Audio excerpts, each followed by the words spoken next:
مجالسکم بالصلاۃ علیہ، اپنی محفلوں کو ہماری ذات پاک پر درود شریف پڑھ کے خوبصورت بناؤ۔ تمہارا درود پاک پڑھنا قیامت کے دن تمہارے لیے نور ہوگا۔ ہم سب بارگاہ میں ہدیہ صلاۃ والسلام پیش کریں۔ الصلاۃ والسلام علیکہ یا سیدی یا رسول اللہ وعلی آلکہ و صحابکہ یا سیدی یا حبیب اللہ۔ اہل بیت اطہار یعنی حضور علیہ السلام کے گھر والے، ان کی محبت اور ان کی خدمت اور تعظیم و تکریم یہ اللہ رسول کے ہاں پسندیدہ بھی ہے، ایمان کا تقاضا بھی ہے، دنیا اور آخرت میں ان گنت برکتیں سمیٹنے کا حسین ذریعہ بھی ہے۔ آپ اندازہ کیجئے کہ سرور عالم شفیع اعظم علیہ السلام نے فرمایا، مفہوم حدیث پیش کر رہا ہوں، کہ جو بندہ چاہتا ہے کہ اسے روز محشر میری شفاعت نصیب ہو، اسے چاہیے کہ وہ میرے اہل بیت سے محبت کرے، ان کی خدمت کرے۔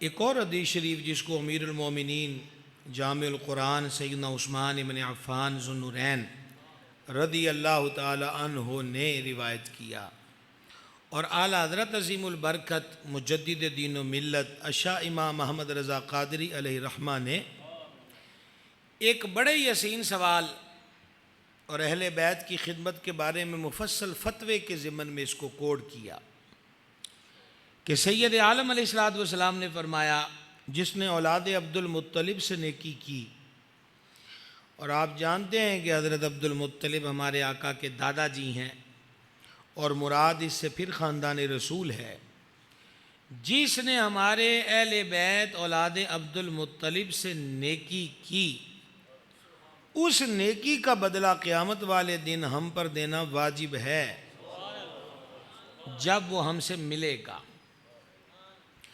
اعلیٰ حضرت علیہ رحمت بڑی پیاری بات اس کے بعد لکھتے ہیں، اس کا خلاصہ پیش کر رہا ہوں کہ وہ بن مانگے ہی اتنا دیتے ہیں کہ جولیوں میں گنجائش نہیں رہتی، پھر وہ یہ فرمائیں کہ ہم دیں گے تو خدا جانے کتنا دیں گے، پھر وہ یہ فرمائیں کہ بدلہ دینا ہم پر واجب ہے۔ تو امام اہل سنت کہتے ہیں، دونوں جہاں یعنی دنیا اور آخرت کی جملہ مہمات کے لیے سرکار کی ایک نظر کافی ہے، لیکن اس حدیث میں جو سب سے بڑی خوشخبری ہے وہ یہ ہے کہ ہم اس کو بدلہ قیامت کے دن دیں گے جب وہ ہم سے ملے گا، جب وہ ہم سے ملے گا۔ امام اہل سنت کا ایک شعر ہے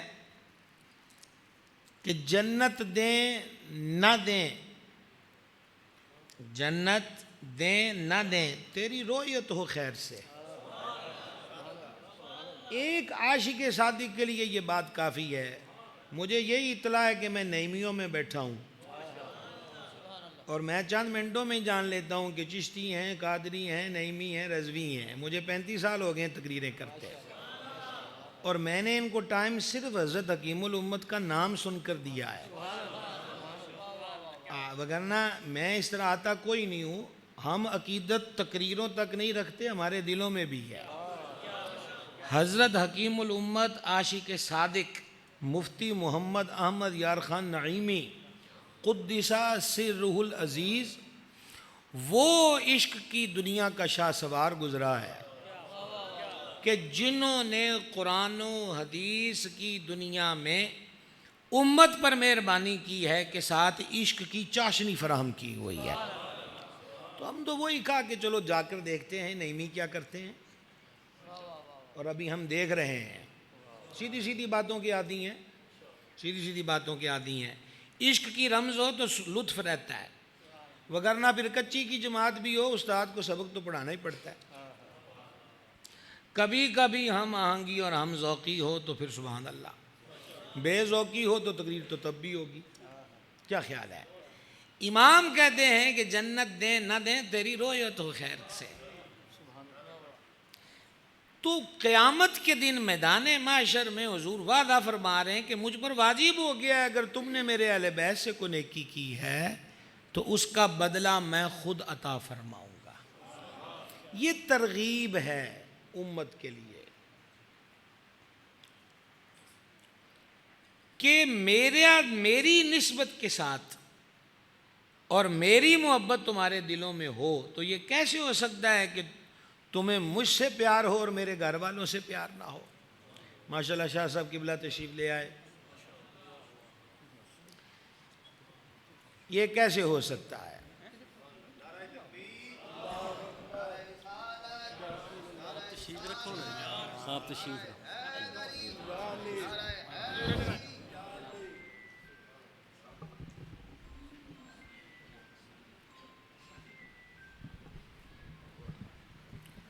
مرحبا انشاءاللہ۔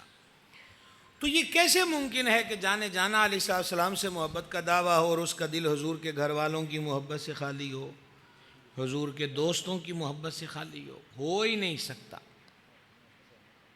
محبت یہ ہے کہ محبوب کے کوچہ و در و دیوار سے محبت ہو جاتی ہے۔ آپ کو کوئی بندہ تسبیح لا کر دے اور وہ یہ کہ میں لاہور سے لایا ہوں، پنڈی سے لایا ہوں، چائنا سے لایا ہوں، انگلینڈ سے لایا ہوں، آپ دیکھیں گے بڑی اچھی ہے، بڑی خوبصورت ہے، لیکن سیم وہی تسبیح کوئی لا کر دے یا اس سے بھی کم قیمت کی اور کہے کہ مدینہ شریف سے لایا ہوں، تو پہلا عمل کیا ہوتا ہے؟ حالانکہ اس کے ساتھ سٹیکر لگا ہوا ہے، ٹیگ لگا ہے جس پر لکھا ہے میڈ ان چائنا، لیکن آپ کو پتا ہے کہ حاجی آیا ہے اور مدینہ شریف سے لایا ہے، اس تسبیح نے مدینہ پاک کی فضاؤں کو چوم لیا ہے۔ یہی بات سمجھنے کی بات ہے۔ اہل بیت اطہار کی خدمت ہی کے ضمن میں امام اہل سنت ایک سوال کا جواب دیتے فتاوی رضویہ شریف میں۔ آپ ایک اصول سمجھاتے ہیں، جو ہی میں آپ سے ڈسکس کر رہا ہوں کہ یہ اصول محبت ہے کہ محبوب کی ہر شے سے محبت ہوتی ہے۔ پھر یہ بات کرتے کرتے امام اہل سنت علیہ رحمت نے لکھا مثنوی شریف کے حوالے سے کہ مجنو ایک دن ایک کتے کے پاؤں چوم رہا تھا، اس سے کہا گیا کہ جناب اب پیچھے بات کون سی رہ گئی ہے، شہزادگی و عزت تو سب تباہ ہو گئی، اب یہی پاگل پن بچا تھا کہ کتے کے پاؤں چوم رہے ہو، اب اس کتے میں کیا ہے؟ اس نے کہا کونا اس میں کیا ہے یہ مجھے بھی پتا ہے، لیکن قدم چومنے کا سبب یہ ہے کہ یہ کبھی کبھی لیلا کی گلی سے گزرتا ہے۔ یہ جلال الدین رومی علیہ رحمت نے مثنوی شریف میں لکھا۔ لہذا عشق دنیاوی ہو تو محبوب کی گلی سے گزر کرنے والے جانوروں سے بھی پیار ہو جاتا ہے۔ حضور کا عشق تو عشق حقیقی ہے، یہی محبت ہے، اسی کو عشق کہنا جچتا ہے۔ باقی تو نظر بازیاں ہیں اور وقت گزارنے کے ہیلے اور بہانے ہیں، محبت صرف محبوب خدا علیہ تحیت و ثنا سے کرنے کا نام ہے۔ اب تیسری حدیث پاک میں آپ کو سنانے لگا ہوں، ہر اینگل سے ہمارے آقا علیہ السلام نے سمجھایا ہے۔ بڑا اصول کیا ہوتا ہے کہ جو تابع ہو نا اس کو صرف آرڈر دیا جاتا ہے۔ آپ مختلف محکموں کو دیکھ لیں، فوج کا ہو، پولیس کا ہو، کوئی بھی شعبہ ہو، جب افسر کی طرف سے ایک میسج جاتا ہے یا وائرلیس پر کال چلتی ہے یا فون آتا ہے تو صرف یہ آتا ہے کہ تم یہاں سے وہاں چلے جاؤ۔ اس مثال کو ذرا غور سے سنیے گا، تم یہاں سے وہاں چلے جاؤ۔ فار ایگزامپل سیالکوٹ میں بولو گاڑی نکالو، گجرانوالہ پہنچ جاؤ، گجرانوالہ پہنچ کر مجھے کال کرنا۔ اب جس کو کال کی ہے وہ ماتحت ہے، وہ نوکر ہے، وہ کبھی نہیں پوچھے گا کہ گجرانوالہ جا کے مجھے کرنا کیا ہے، وہ آرڈر کا پابند ہے، اور سیم ایسا کرے گا کہ وہاں پہنچ کر سر میں پہنچ گیا۔ اگر آپ یہ مثال سمجھ گئے تو سرکار کا اتنا فرمانا ہی کافی ہے کہ میری آل سے محبت کرو، ریزن تو نہیں پوچھے جاتے کہ حضور محبت کیوں کریں، سبب کیا ہے، وجہ میں کہتا ہوں سبب کوئی بھی سمجھ میں نہیں آیا، اگر حضور کو مانا ہے تو یہی سبب سب سے بڑا سبب ہے کہ وہ فرماتے ہیں میری آل سے محبت کرو، میرے اہل بیت سے محبت کرو۔ اب آپ اس کو مزید دیکھیں، ہمارے آقا علیہ السلام نے ایک کمال درجے سے، ہر بات ہی کمال ہے، بڑے آسن انداز پر ہمیں سمجھایا۔ حدیث سماعت کریں، اللہ سے محبت کرو وہ تمہیں نعمتیں کھلاتا ہے. پرندے بھی پال لینا تو وہ چٹکی اور سیٹی پہ لگ جاتے ہیں. بکری سے لے کر گھوڑے تک بھی پال لینا تو مخصوص مالک زبان سے کوئی سیٹی، کوئی آواز نکالے، کوئی چٹکی، وہ اس آواز پہ دوڑا چلا آتا ہے. وحشی سے وحشی جانور بھی مانوس ہو جاتے ہیں اپنے مالک کے ساتھ. کبھی غور کیا ہے کہ یہ پرندے، یہ طوطا، مینا، یہ کبوتر، یہ دیگر چیزیں چٹکی پر کیوں آتی ہیں؟ بکری سے لے کر بھینس تک، بلکہ ہاتھی تک بھی ہو تو وہ اپنے مالک کی آواز پر فوری طور پر دوڑے کیوں چلے آتے؟ صوفیہ فرماتے ہیں اس لیے کہ ان کو پتہ ہے کہ دانہ اسی ہاتھ سے ملتا ہے، چارہ اسی ہاتھ سے ملتا ہے، روٹی اسی ہاتھ سے ملتی ہے، اور وحشی درندے جانور جو گوشت خور ہیں کا بوٹی اسی ہاتھ سے ملتی ہے. تو صوفیہ فرماتے ہیں تجھے اور نہیں سمجھ آئی تو جانوروں سے ہی سیکھ لے کہ مانا کیسے جاتا ہے. اللہ پاک سے محبت کرو وہ تمہیں نعمتیں کھلاتا ہے. سرتبا ہم اس کی نعمتوں میں مستغرق ہیں. بات یہ ہے کہ جب تک چیز پاس ہو قدر نہیں رہتی، ہاتھ سے نکلے تو واویلا اور کف حسرت ملا جاتا ہے. صرف ایک بات دیکھ لیجئے، الحمدللہ ہماری سانس اچھی چل رہی ہے. ہم سارے اکٹھے ہو کر ہی آپ کے سیالکوٹ کے بڑے ہسپتال میں، آئی سی یو میں، اور وہ بھی وینٹیلیٹر پر جو مریض ہیں وہاں چلے جائیں تو پھر ذرا پوچھئے کہ سانس کیسے لیا جا رہا ہے، اور ساتھ بل بھی چیک کیجئے گا کہ ہر سانس کتنے میں پڑ رہا ہے. سرکاری اسپتال سے لے کر پرائیویٹ ہاسپٹل تک پھر چیک کیجئے کہ ہر سانس کتنے میں پڑ رہا ہے، اور یہاں مفت میں آ رہا ہے. جن کو سمجھ آ گئی، اگر آپ بھی میرے کوئی اس بات میں ہم نوا ہو گئے ہوں تو بولیے گا، وگرنہ آپ کو میں تکلف میں مبتلا نہیں کرتا. جن کو اس سانس کی سمجھ آ گئی پھر انہوں نے یہ کہا کہ جو دم غافل، یہ دم سے مراد سانس ہے، جو دم غافل سو دم کافر، اے سانو مرشد پڑھایا ہو. یہ جو صوفیہ کے ہاں کلام ہے وہ بعد کے اندر فلم و ڈراموں میں کسی نے لا کے کھڑا کر دیا یا کسی گویے نے گا لیا تو صوفیہ کا کلام معرفت پر مبنی ہے، اس کی اہمیت زائل نہیں ہوتی. یہ جو بابا بلے شاہ کے کلام میں چرخے کا تصور ہے کہ ہر چرخے کے گیڑے پر مجھے تیری یاد آتی ہے، تو چرخے سے مراد یہ سانس کا چرخہ ہے. اب 4 سلسلے ہیں، چاروں سلسلوں میں ذکر قلبی کہ اپنے اپنے انداز اور طریقے ہیں، لیکن تقریباً ایک بات میں سارے ہی کافی ہیں، سارے متفق ہیں. دھیان کر کے یہ بھی سن لیجئے گا، مثلا سانس نکلنی اندر سے اللہ، اور اب دوسرے دم میں ہو، ایک سانس کی گردش میں 2 بار رب کا ذکر. اور یہاں ہماری محفلوں میں جب تک عمرے کے ٹکٹ کا نہ کہا جائے کہ جڑا اونچی سبحان اللہ کہے گا وہ پرسوں مدینے ٹور جائے گا. سبحان اللہ، سمجھ آ رہی ہے بات کی؟ ہر سانس پر اللہ کریم کا ذکر. تو بات کہاں سے کہاں آئی؟ اللہ سے محبت کرو وہ تمہیں نعمتیں کھلاتا ہے. پھر فرمایا مجھ سے محبت کرو اللہ کی محبت کی وجہ سے. سبحان اللہ. اللہ سے محبت کرو وہ تمہیں نعمتیں کھلاتا ہے، مجھ سے محبت کرو اللہ کی محبت کی وجہ سے، اور میری آل سے محبت کرو میری محبت کی وجہ سے. نتیجہ یہی نکلے گا، نتیجہ یہی نکلے گا کہ محبوب سے جڑی ہر چیز سے یہ بجلی کی کوند کی طرح ہوتی ہے. یہ بات حکیم الامت علیہ رحمت نے ہی لکھی ہے کہ محبت ایک بجلی کا کرنٹ ہے جو رگ و ریشے میں پیوست ہو جاتا ہے، اور محبوب سے جڑی ہر چیز سے ہی اس کو محبت ہونے لگ جاتی ہے، بنا کسی اسکول جوائن کیے اور بنا کسی سلیبس کے پڑھے. محبت کا سلیبس بھی اپنا ہی ہوتا ہے، اسکول بھی اپنا ہی ہوتا ہے، کلاس بھی اپنی ہی ہوتی ہے، اور یہ سارا نظام دل دریا سمندروں ڈونگے، یہ سارا نظام اس دل کے اندر ہوتا ہے.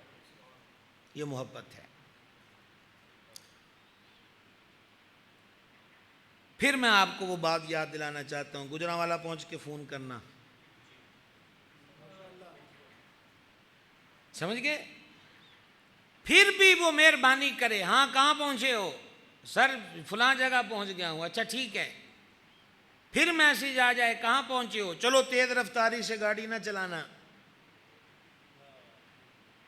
پھر کال کر دے بیچ میں کہ کوئی چائے وائے بھی پیے کہ نہیں، یہاں رک کے کہیں چائے پی لینا۔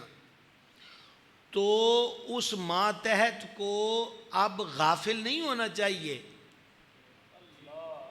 بلکہ زیادہ اپنے صاحب کے کام میں مصروف ہو جانا چاہیے کہ ایڈی شفقت کرتا ہے۔ جس یہی نہیں کہہ رہا کہ مجھے تیرے پہنچنے سے غرض ہے، یہ بھی پوچھ رہا ہے گاڑی تیز نہ چلانا، رستے میں چائے وائے پی لینا۔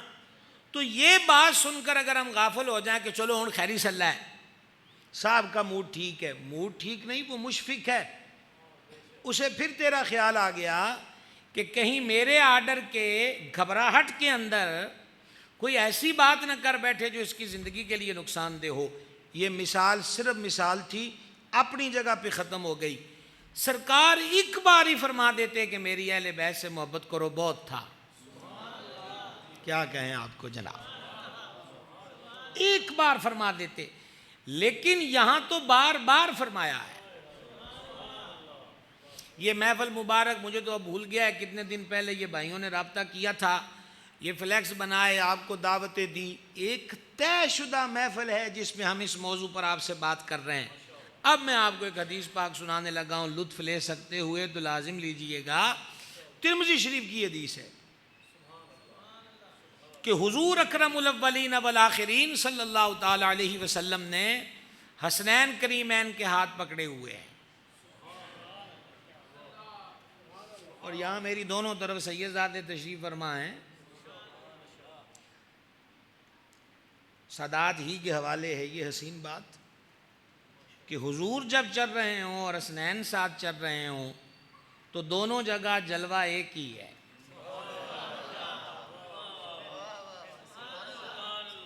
میں تو سمجھا آپ بڑی مدت سے ان کے تذکرے سنتے آئے ہیں، میرا حسن ظن تو یہی تھا۔ یہ تو اتنی کوئی مشکل بات نہیں تھی جو میں اتنی آسانی میں کہہ گیا، اور میں آپ کو نعیمی گروپ سمجھ کے کہہ گیا۔ جب سرکار حسنین پاک کے ساتھ چل رہے ہوں تو جمال مصطفیٰ دونوں جگہ ہے۔ اگر میں دوسرے جملے پر بھی آپ کی توجہ وہاں تک نہ لے جا سکا تو مولا مرتضی شیر خدا کرم اللہ تعالی وجہ الکریم کی ذات اقدس نے بیان کیا ہے کہ سرکار سیدنا امام حسن کریم سر انور سے سینے تک حضور کی شبیہ تھے، اور مظلوم کربلا سینے سے قدموں بلکہ قدموں کے ناخن تک سرکار اقدس کی شبیہ تھے۔ اب لطف لیجئے کہ انگلیاں پکڑی ہوئی ہیں، جو چل رہے ہیں وہ بھی وہی جمال ہے، جن کی انگلیاں پکڑی ہیں وہ بھی وہی جمال ہے۔ سمجھ گئے بات کو؟ اور اس کو اعلیٰ حضرت عظیم البرکت رحمۃ اللہ علیہ نے ایک ربائی کے اندر بیان کیا۔ ہم اس ربائی کا سوکھا سا ترجمہ آپ کی خدمت میں پیش کر دیتے ہیں کہ سید عالم علیہ السلام کا سایہ نہ تھا۔ اس پر اعلیٰ حضرت نے 2 کتابیں بھی لکھی ہیں، یہ میرا موضوع نہیں ہے۔ حضور کے وجود انور کا سایہ نہ تھا، پر امام عشق نگر میں بیٹھ کے کہتے ہیں کہ شاہ ثقلین کا سایہ معدوم نہیں تھا۔ جناب وہاں 2 کتابیں لکھ دیں کہ سایہ نہیں ہے، یہاں کہہ رہے ہیں کہ سایہ معدوم نہیں تھا۔ تو امام اہل سنت کہتے ہیں آگے بھی سن لو، سایہ نہیں تھا یہ حقیقت ہے، پر اللہ جل شانہ نے اپنے حبیب کے حسن کی شبیہ اور عکس وہ کل کا کل اپنے محبوب کے جگر کے 2 ٹکڑوں پر اتار دیا۔ آدھے سے بنے حسن، آدھے سے بنے حسین۔ سبحان اللہ الکریم۔ یار محبت کے لیے تو یہی کافی ہوتا ہے۔ آج بھی کہیں اعلان کر دیا جائے شام کو سرکار کے منہ انور کی زیارت کرائی جائے گی تو سارے عشق مستی والے پہنچ نہیں جاتے، پھر وضو کرتے ہیں، سر کو ڈھانپتے ہیں، خوشبو لگاتے ہیں، لین لگی ہوتی ہے، ایک ٹیبل پر وہ موئے انور اقدس اس باکس کے اندر ہے، ہاتھ بندھے ہوئے ہیں، الصلاۃ والسلام علیک یا رسول اللہ۔ عجب عجب کیفیات ہیں۔ مجھے نہیں پتا سیال کوٹ والوں کہ جہاں میں ابھی ابھی بات کر رہا تھا وہاں سے میں یکدم کربلا کی ایک سطر آپ کو سنانے لگا ہوں کہ آپ بھی اتنی سرعت کے ساتھ میرے ساتھ سفر کر سکتے ہو کہ نہیں۔ یہاں موئے انور سامنے ہو تو ہاتھ بندھے ہیں، سر جھکے ہیں، سلام کے گجرے ہیں، آنکھوں سے اشک ہیں، اور وہاں محبوب کے جگر کے ٹکڑے نے کربلا میں کہا تھا، لوگوں مجھے پہچانو میں کون ہوں۔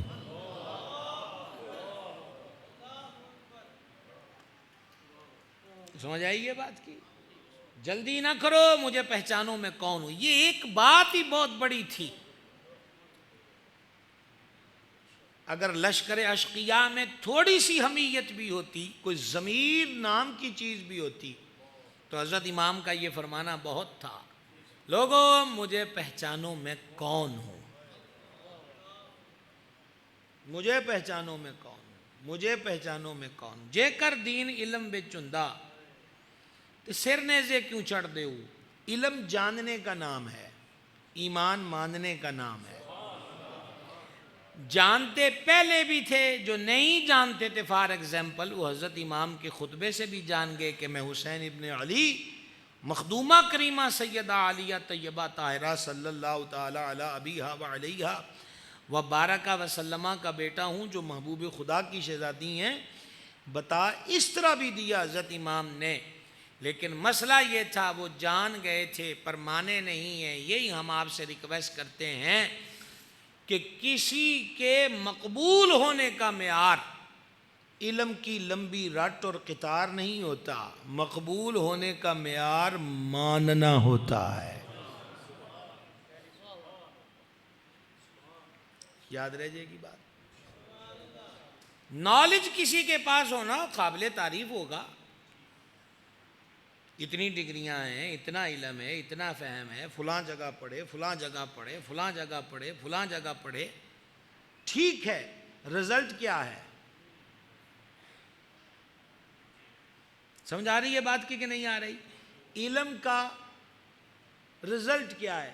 وہ پھر بابا جنگ والا یاد آ گیا۔ بابا کہتا ہے علم پڑھیا تھے ادب نہ سکھیا، کی لینا علم پڑھ کے ہوں۔ اور اگر آج بھی کوئی بندہ 20 ڈگریاں لے لے اور اسے جنتی جوانوں کے سردار میرے کریم کی نسل کریم کا سرخیل شہید اعظم جمال حبیب کا عکس جمیل خون خیر الرسول سے ہے جن کا خمیر،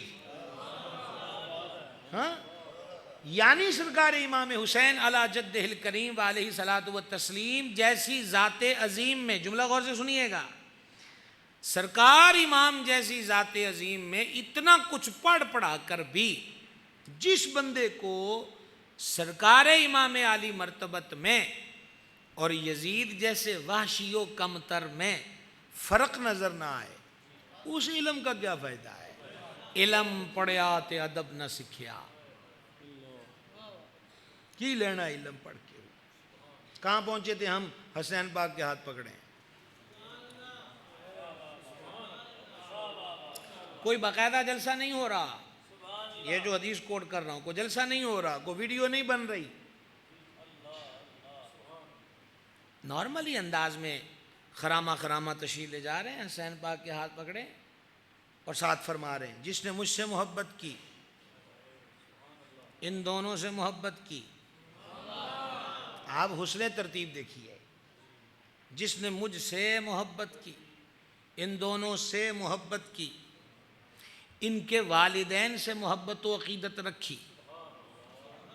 میں نے یہاں مجموعی والدین کہہ دیا، حدیث میں ہے ان کے والد سے محبت کی، ان کی والدہ کریمہ سے عقیدت رکھی۔ ایک دفعہ پھر سن لو، جس نے مجھ سے محبت کی، ان دونوں سے محبت کی، ان کے والد سے محبت کی، ان کی والدہ ماجدہ سے عقیدت و محبت رکھی، قیامت والے دن جنت کے جس درجے میں ہم جلوہ گر ہوں گے وہ ہمارے ساتھ ہوگا.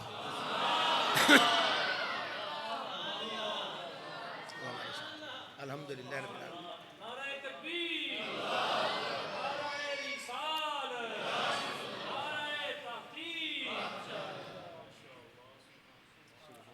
لیکن یہاں ایک بہت بڑا سوال ہے. کریم جنت کے جس درجے میں جلوہ گر ہوں گے وہ سب سے بڑا درجہ ہے. اچھا کبھی کبھی ایسے وقت آ جاتے ہیں کہ جہاں کچھ وضاحت کیے بغیر گزرنے کو من نہیں کرتا. یہاں بھی میں رک گیا. کوئی مت سمجھے کہ درجہ بنا تھا تو حضور اس درجے کے لائق ہوئے. یہ جنت تو محض ان کی خیرات میں بنی ہوئی ہے. زمین و زمان نہیں، بلکہ وہ تو آپ کو آتا ہے. زمین و زمان تمہارے لیے، مکین و مکان. میں کوئی نہیں کہوں گا کہ میرے ساتھ پڑھ لو جلدی مدینے چلے جاؤ گے، میرے پاس کوئی گارنٹی نہیں ہے. زمین و زمان تمہارے لیے، مکین و مکان تمہارے، چنین و چنا تمہارے لیے، بنے دو جہاں، دہن میں زباں تمہارے لیے، بدن میں جان. اور ہم آئے یہاں سے مراد جہان کے اندر. ہم آئے یہاں تم اٹھیں بھی وہاں. اب جنت بارے سنو اعلیٰ حضرت کا تخیل. اعلیٰ حضرت کہتے ہیں جنا میں چمن، چمن میں پبن، پبن میں سمن، سزائے محن پہ ایسے منن، یہ امن و اما.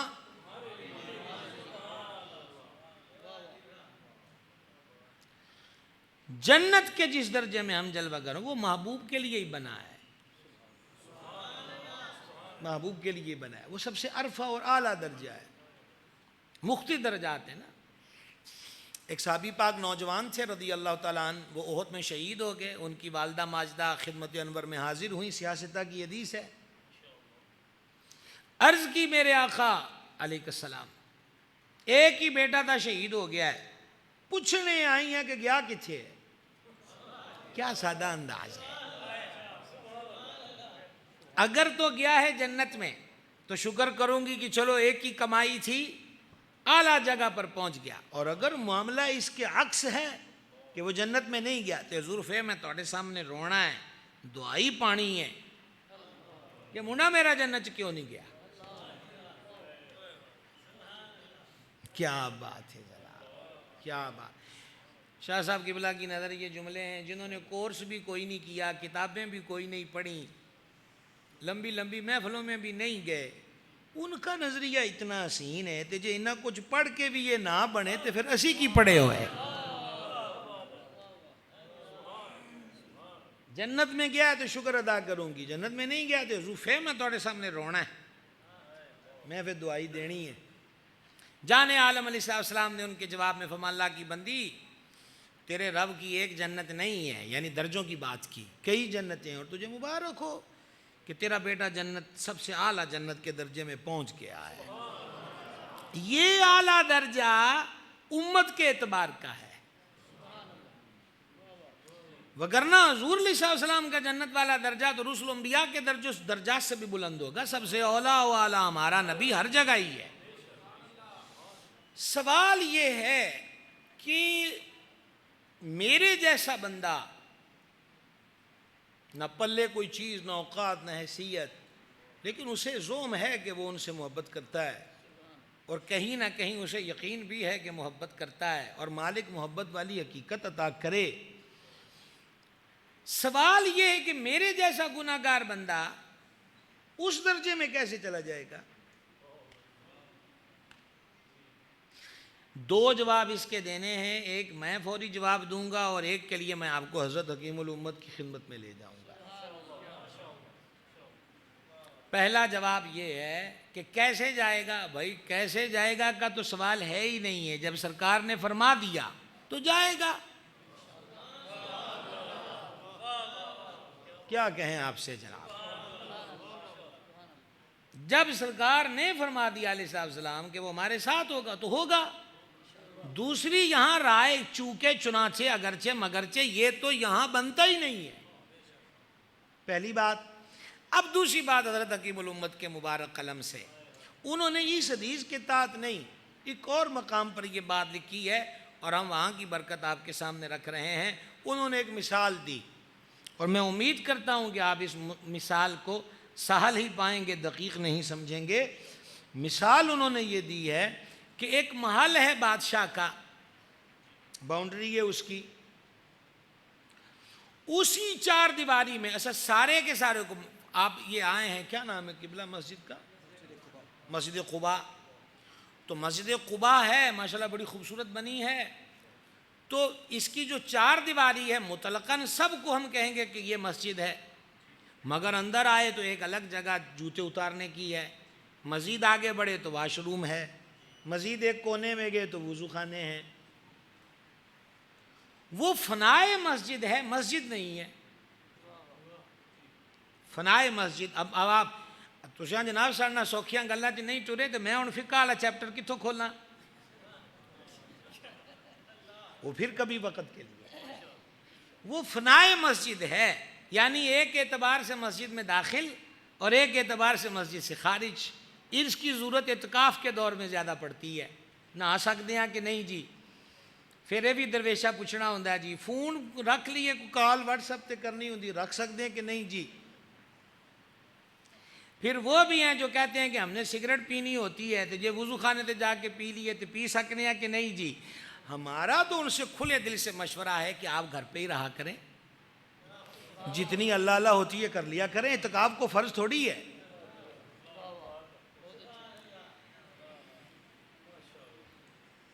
یہ کون سی محبت ہے جو شرطوں پہ ہوگی کہ ٹھیک ہے جناب میں اعتکاف پہ بیٹھوں گا لیکن پان بھی کھاؤں گا تمباکو والا، تھوڑی تھوڑی فیس بک دیکھنے کی تو اجازت ہے یہ نا، دوستوں کو کال کر سکتا ہوں نا، کونے خدرے میں حقہ سگریٹ چلا سکتا ہوں نا، نسوار کھا سکتا ہوں نا۔ بھائی اتنے بڑے کام کی تو قربانیاں نہیں دے سکتا، تو صرف اتنا ہی تکلف کیا ہے کہ ٹھٹ کے ساتھ مسجد میں بیٹھا ہے، وقت پچھلے کردیاں نو پہ گیا کہ شہزادہ اعتکاف تے بہ گیا ہے۔ پھر اگر مما کو میسیج جائے گا کہ آج ذرا تھوڑا ہماری بےزتی نہ کروا دینا، افطاری تگڑی سی بھیجنا، دوست بھی آ رہے ہیں، تو ہلکا سا کھابا بھی کھل جاتا ہے۔ اور آپ اس بات سے ناراض بھی ہو گئے ہوں تو مجھے بڑی خوشی ہوگی، ہمیں یہ بگاڑنے کی پرانی عادت ہے۔ گزارش کرنا چاہتا ہوں کہ گھر پہ رہیے، جب اس گھر کا ادب نہیں ہو سکتا تو پھر گھر پہ رہیے۔ سید سجاد، سید سجاد، سید سجاد، سید سجاد، سید سجاد، زین العابدین اور امام الکاملین، اس میں انور اقدس علی ہے۔ سجاد و زین العابدین آپ کے القاب شریفہ ہیں۔ جب آپ وضو کرتے تھے تو چہرے کا رنگ زرد ہو جاتا تھا۔ کسی نے ایک دن سے پوچھا، اے رسول پاک کے شہزادے کیا ماجرا ہے، جب آپ وضو کرتے ہیں تو چہرے کا رنگ متغیر ہونا شروع ہو جاتا ہے؟ آپ نے فرمایا وضو کرتے کرتے جب یہ خیال آتا ہے کہ کس بادشاہ کے دربار میں جا کے کھڑا ہونا ہے، اسی خوف سے چہرے کا رنگ بدل جاتا ہے۔ ہم کب قربانیاں دیں گے؟ ہم کب اپنے آپ کو بدلیں گے؟ ہم کربلا کی غرض و غایت کو کس دن سمجھیں گے؟ بڑا طویل سفر کر کے آیا ہوں، سوائے موٹر وے کے باقی جتنا سفر تھا ہمارے شہر سے نکلتے یہ وہ مختلف جگہ پہ لوگ پانی پلا رہے تھے، بڑے اچھے لگتے ہیں۔ چلو یہ بھی ایک ادا باقی ہے اور بہت اچھی بات ہے۔ آپ میں سے کتنے لوگ ہوں گے جو صبح کئی کچھ لنگر حسینی بانٹ چکے، شام کا ارادہ ہوگا، کل کا ارادہ ہوگا؟ یہ سارے عمل برکت والے ہیں، یہ سارے عمل جائز ہیں، یہ سارے ہی عمل ایک روحانیت بندے کو دل ہی دل میں سکون دیتے ہیں کہ میں یہ ان کریموں کی بارگاہ میں نیاز مندی کر رہا ہوں، ڈیوٹی کر رہا ہوں۔ لیکن اس کے ساتھ میں یہ عرض کرنا چاہوں گا کہ نیازیں اور سبیلیں اور محفلیں یہ ہمارا شوق، عشق اور محبت ہے، کربلا والوں کی ڈیمانڈ نہیں ہے۔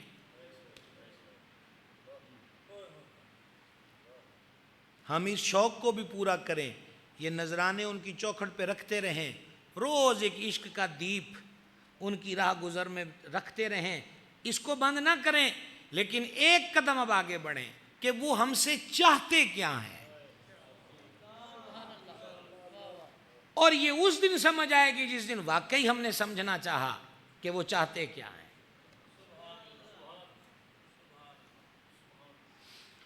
فارمیلٹیوں کے دور سے نکلنا چاہیے۔ ربیع الاول شریف آئے گا،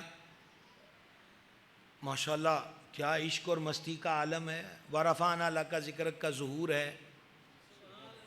یہ تو مہربانی اس کی ہے نا کہ بیچ میں ہمیں نوکری کے لیے قبول کر لیا، چلو جھنڈے لگاؤ، محفلیں کرو، لنگر بانٹو، مہربانی ہے اس کی۔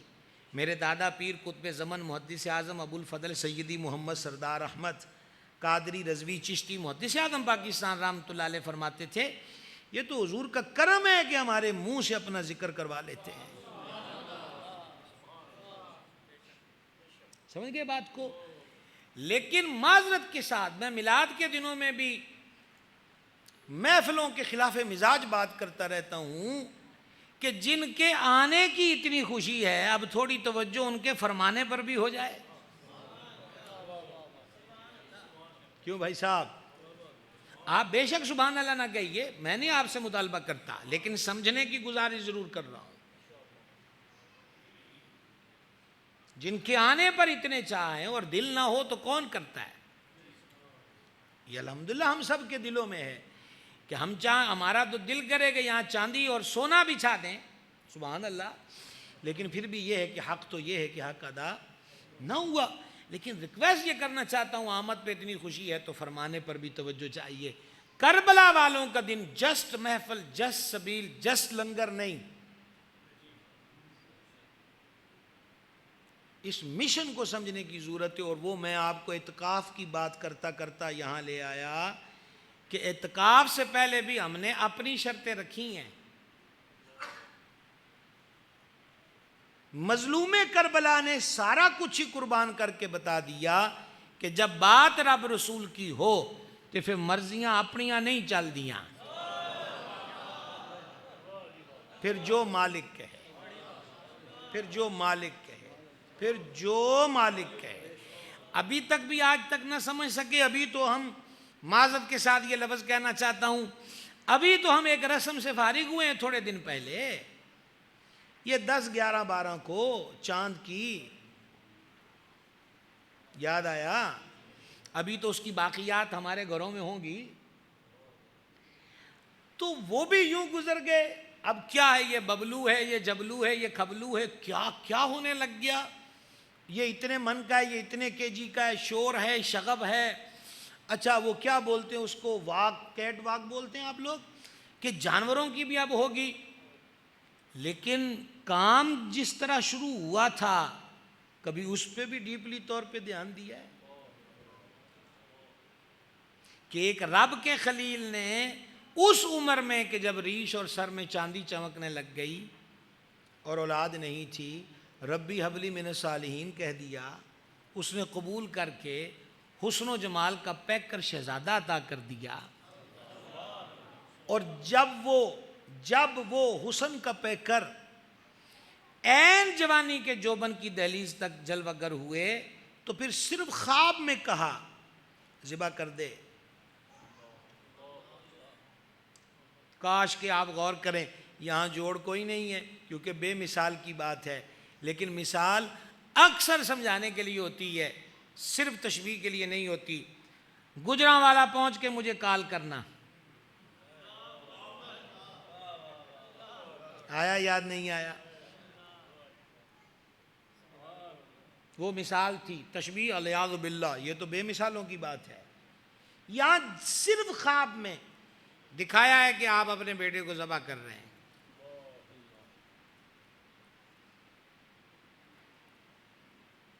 اور صبح ہی بیٹے کو طلب فرما کے فرماتے ہیں، میں نے تو انہیں انجا کیا ہے، تو ان کی آنا ہے۔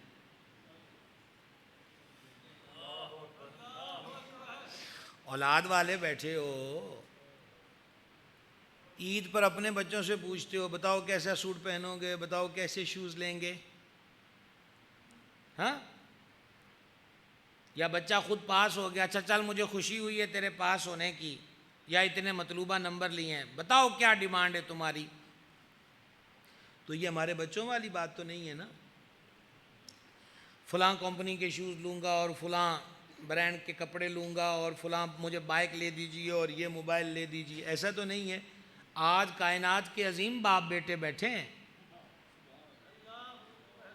والد کہہ رہے ہیں، یار لطف لینا اس جملے کا، والد کہہ رہے ہیں کہ میں نے مالک کا کیا تینوں ذبح کر دما، تو دس تیرا کی خیال ہے؟ اس کو یہاں سے نہیں یہاں سے سوچیے۔ اور یہاں تو اقبال بھی حیرانگی کی دنیا میں کھو گئے، کہا یہ کسی مکتب کی کرامت تھی یا کوئی نظر کا فیضان تھا، کدی انج بھی ہوندا ہے کہ ایک لین والد آکھے تو اگیوں پوچھے بھی نہ، اور یہ کہے یا آباتی فعل ما تو عمر، ابا جی وہی کرو جڑا آرڈر آیا ہے۔ سبحان اللہ الکریم۔ میں آپ سے بولنے کی اپیل نہیں کر سکتا، ہمارا اپنا ابا جی وہی کیجئے جو آپ کو حکم آیا ہے، وہ کیجئے جو حکم آیا، وہ کر دیجئے۔ ان قریب آپ دیکھیں گے، کیا دیکھیں گے؟ انشاءاللہ۔ یہ ہے کائنات کا سب سے بڑا سبق کہ والد ذبح کرنے کو تیار، شہزادہ ذبح ہونے کو تیار، پر پھر نہیں کہتے کہ اسی کر کے بکھاواں گے، پھر بھی کہتے ہیں انشاءاللہ۔ جنہیں آرڈر دیتا ہے نا جے ہونے چاہیا من الصابرین، تو آپ مجھے صبر کرنے والوں میں سے پائیں گے۔ یہ ہوتا ہے اپنا آپ۔ اور یہ حضرت امام پاک سے پوچھا گیا کہ صبر و رضا کا کامل درجہ کیا ہے؟ سن لیں گے آپ، صبر و رضا کا کامل درجہ کیا ہے؟ حضرت امام نے فرمایا اپنا آپ رب دے حوالے کر دینا۔ سبحان اللہ الکریم۔ چلو بھائی کتنی لمبی بات ہو گئی اور بیجا نہیں ہوئی، بات مسجد سے چلی تھی، پوری باؤنڈری کو مسجد بولیں گے نا، لیکن اس میں واش روم بھی ہے، چپل اتارنے کی جگہ بھی ہے، سٹور روم بھی ہوگا مسجد کا سامان رکھنے کے لیے، اذان پڑھنے کے لیے الگ سے کمرہ ہوگا، وغیرہ وغیرہ وغیرہ، لیکن کہاں مسجد ہی ہے۔ اب آپ کو میں امید کرتا ہوں، میں آپ کو حکیم الامت علیہ رحمت نے جو محل کی مثال دی ہے وہ میں آپ کی خدمت میں مزید آسان کر کے پیش کرنے میں کامیاب ہو جاؤں گا۔ وہ فرماتے کہلاتا محل ہی ہے، پر اسی کے اندر جھاڑو دینے والے کا کمرہ بھی ہے، اسی میں کچن والی ٹیم کے کوارٹر بھی ہیں، اسی میں ایک کمرہ گن مین کا بھی ہے، رہ محل ہی میں رہے ہیں پر سب کا محل ایک نہیں۔ اب یہ دوسرا لفظ محل کوئی سمجھے تو سمجھے، نہ سمجھے تو میں کیا کر سکتا ہوں۔ رہ ایک محل میں رہے ہیں لیکن سب کا محل ایک نہیں ہے، نوکر بھی ادھر، گن مین بھی ادھر، جھاڑو دینے والا عملہ بھی ادھر، کچن والا عملہ بھی ادھر، سارے ادھر ہیں۔ تو کیا فرماتے ہیں بتاؤ، کیا سارے بادشاہ جیسے ہو گئے یا بادشاہ کے رتبے والے ہو گئے؟ تو کہا جس بادشاہوں کے محل میں نوکروں کو بھی جگہ ملتی ہے وہی ہمیں ملے گی، کہ جس نے ان سے محبت کی وہ جنت میں وہاں ہوگا جس درجے میں ہم جلوہ کریں۔ یہ بات ہے جناب۔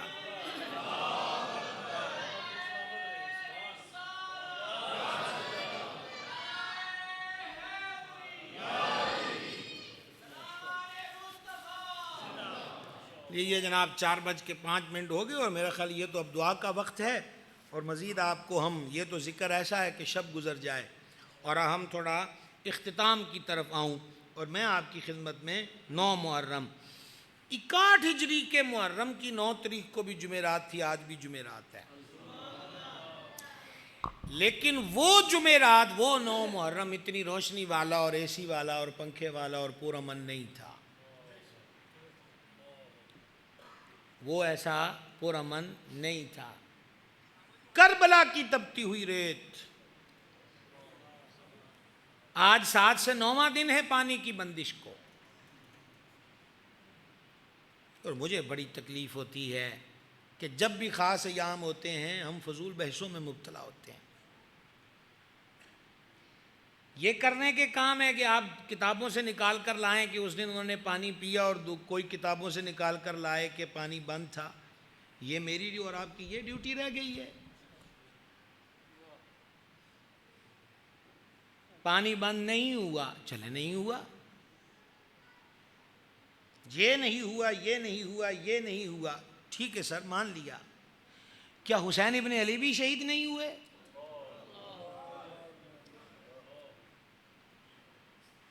سوال پوچھ رہا ہوں. تو ہم تو وہ بات کر رہے ہیں. کیا پیاسے شہید نہ ہو تو پھر شہید نہیں ہوتا؟ بولیے گا ذرا تھوڑا سا. کن بحثوں میں پڑے ہوئے ہیں؟ مقصدیت کو زائل کرنے کی بات ہے. شاہ صاحب قبلہ آپ کی نظر یہ بات ہے؟ میں اکثر یہ کہا کرتا ہوں، میں نے کہا ہم 35 سال ہو گئے تقریریں کرتے، دیہاتوں میں ارد گرد تقریریں کرنا ہوتی تھیں، اب بھی جاتے ہیں تو کبھی چٹ آ جاتی اور کبھی کان میں کو کہہ دیتا کہ تھوڑے مسائب پڑھ دیں. تو میں نے پرانے دور میں، مجھے یاد ہے، میں کہتا تھا کہ اگر دل میں ان کی الفت ہو تو رونے کو یہ بات تھوڑی ہے کہ کوئی بندہ حضرت امام کے آگے آ کے بدتمیزی کرے.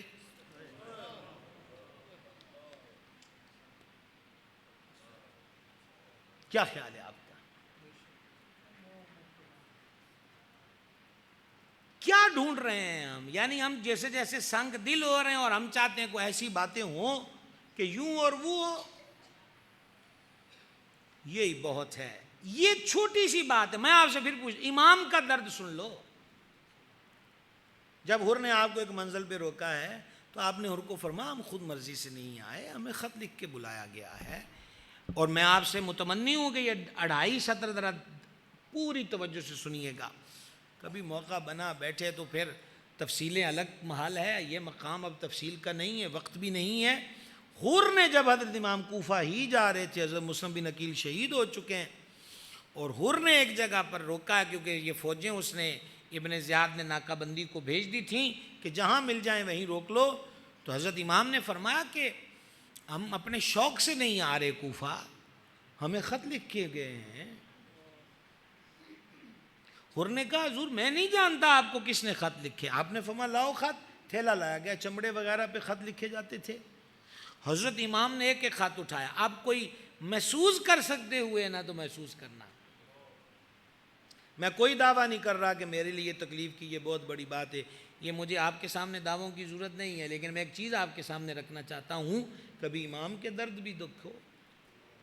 حضرت امام خط اٹھاتے ہیں، اور خط اٹھا کے اس وقت جو حر کے ساتھ بندے آئے ہیں اس میں سے کئیوں کا نام لے کر فرماتے ہو فلاں بن فلاں یہ خط تو نے نہیں لکھا. کیا کہیں آپ سے.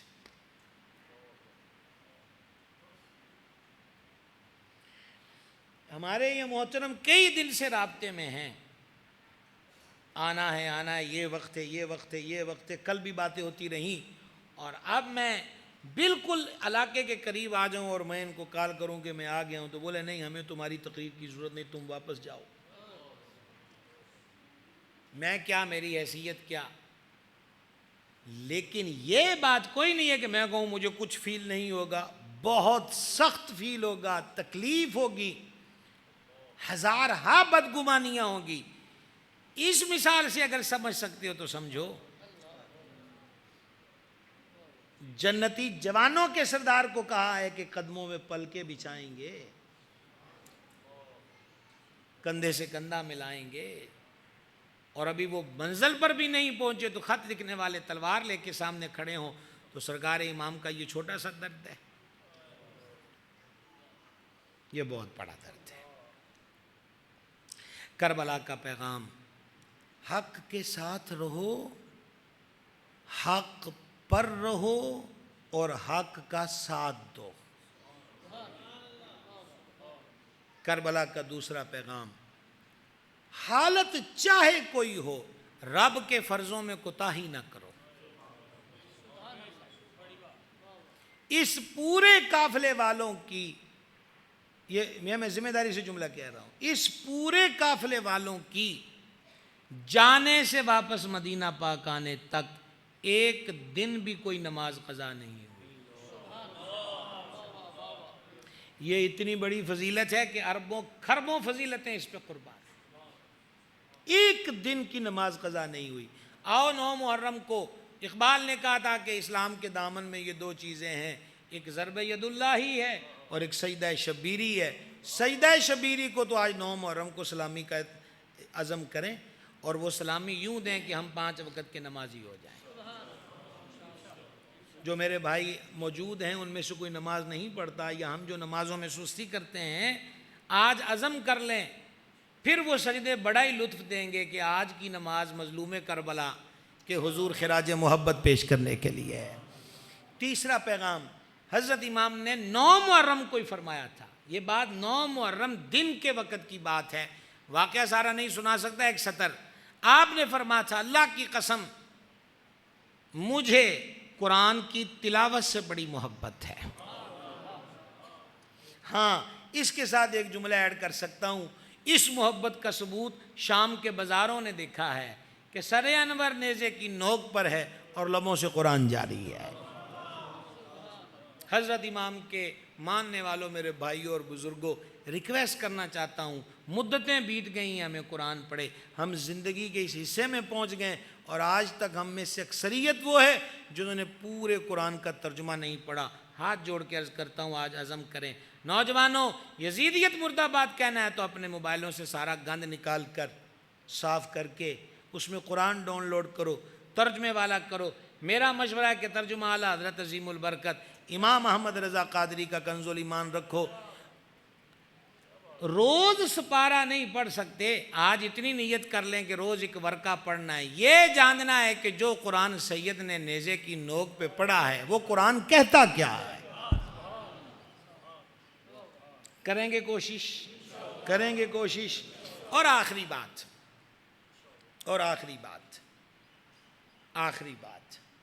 یہ بڑے ہی کمال لوگ ہیں۔ حضرت مسلم بن عقیل رضی اللہ تعالیٰ عنہ کی شہادت یاد ہے،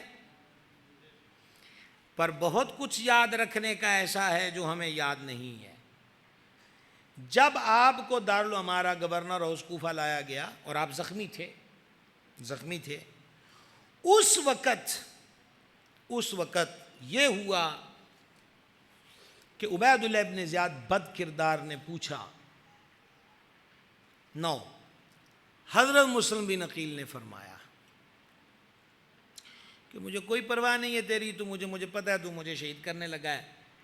تو کہا یہ تو ویسے دنیا کا یونیورسل قانون ہے کہ جس کو اس طرح سزا دیتے ہیں، جو تمہارے کھاتے میں سزا ہے ہمارے لیے تو انعام ہے، اس سے اس کی وصیتیں تو پوچھتے ہیں۔ ابن زیاد نے کہا بتلائیے آپ کی کیا وصیتیں ہیں۔ سرکار امام پاک نے، امام مسلم بن عقیل کی بات ہو رہی ہے، آپ نے فرمایا، بس یہی سبق دینا چاہتا ہوں، یہی سبق ہے۔ ان کو کہتے ہیں سفیر امام حسین، یاد ہے نا؟ حضرت مسلم بن عقیل رضی اللہ تعالی عنہ نے کہا کہ اتنے دن میں کوفہ میں رہا ہوں تو میں مقروض ہو گیا ہوں، فلاں کے اتنے پیسے میرے ذمے ہیں، میرا گھوڑا ہے، زرہ ہے، تلوار ہے، کچھ سامان ہے، بس وہ بیچ کر میرا قرضہ ادا کر دیا جائے۔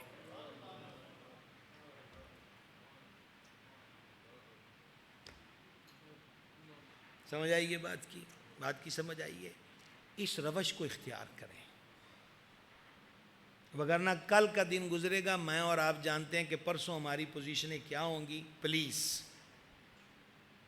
تبدیل کریں اپنے آپ کو، ہر محرم ہمارے حسینی ہونے کے رنگ میں اضافہ کریں۔ وما علینا الا البلاغ۔ ماشاءاللہ ہمارے فاضل مہمان مقرر جناب حضرت علامہ مولانا پیر حامد سرفراز قادری رضوی صاحب بڑے سادہ دل نشین انداز میں ذکر حسین 13ویں سالانہ ذکر حسین محفل میں ہمارے قلوب و ذہان کو ذکر حسین سے مستفید فرما رہے تھے۔ میں آخر میں یہ بات ضرور آپ کے گوشگزار کرنا چاہوں گا کہ یہ خوبصورت